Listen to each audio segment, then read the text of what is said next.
Hello, everybody, and welcome back to Brews to Choose. I'm your host, Kevin Patterson, and in this week's episode, I will be traveling to Copper Hop Brewery and interviewing the owner, Ryan, where we will be discussing COVID and how it has affected business, clientele, and much more. Sit back, relax, grab a cold one, and enjoy the show.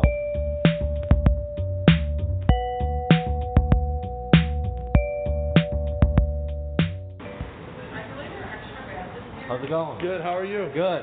Yeah, hi, my name is Ryan Balicki. I'm the owner of Copper Hop Brewing Company here in St. Clair Shores, Michigan. We opened our doors December 19th of 2019. We were allowed to stay open to an extent when it first happened. We took about a week off where we tried to figure out what we were going to do as far as staying open for curbside pickup and stuff like that. We talked to our staff, asked them, what they felt comfortable with. The ones that didn't feel comfortable, we said we totally understand. But we stayed open for curbside. We were probably doing them anywhere from 20 to 30% of normal business for the month of, the rest of March, April, May, and then we were able to open back up. First week of June 8th was the day we were allowed to open back up.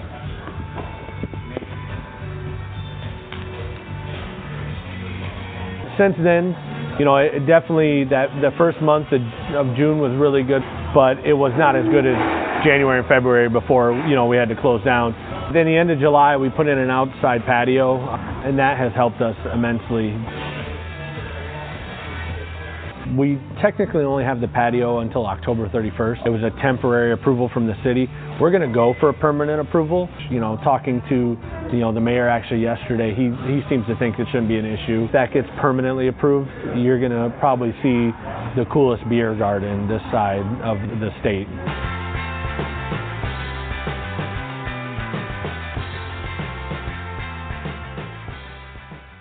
When she closed down, the stipulation was about your food sales versus alcohol sales. The key in that whole thing was a liquor license. We as breweries don't actually have liquor license. We have manufacturer's license with tasting room. So we were exempt from that.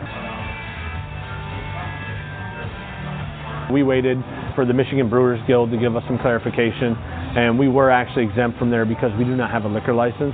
Brew pubs were included in that because they do have a liquor license, and they serve food and beer, but they're also able to serve liquor and stuff like that. We did have a couple delays in some of our yeast orders, which backed up brewing some beers.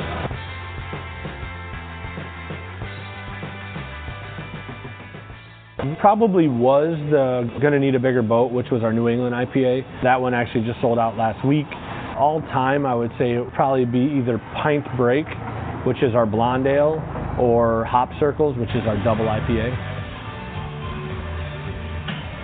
We all kind of have our unique kind of thing, whether it be the style of beers we brew or the atmosphere. So I think for us, out of the four that are here, we're the second largest as far as seating area. What makes us unique, in my opinion, we have just a different atmosphere as far as the inside. And our staff, in my opinion, is just make the difference. Our goal with coming to St. Clair Shores was not to cut the pie into smaller pieces. It was to make a bigger pie. And I think we helped to make it a brewery destination. In January and February, we definitely saw that. The checking IDs, and you see that there's people from Royal Oak or Ferndale, Berkeley, coming into town from Rochester. I think we've helped to make St. Clair Shores kind of the cool place to go on the east side. Thank you all so much for tuning into episode 2 of Brews to Choose.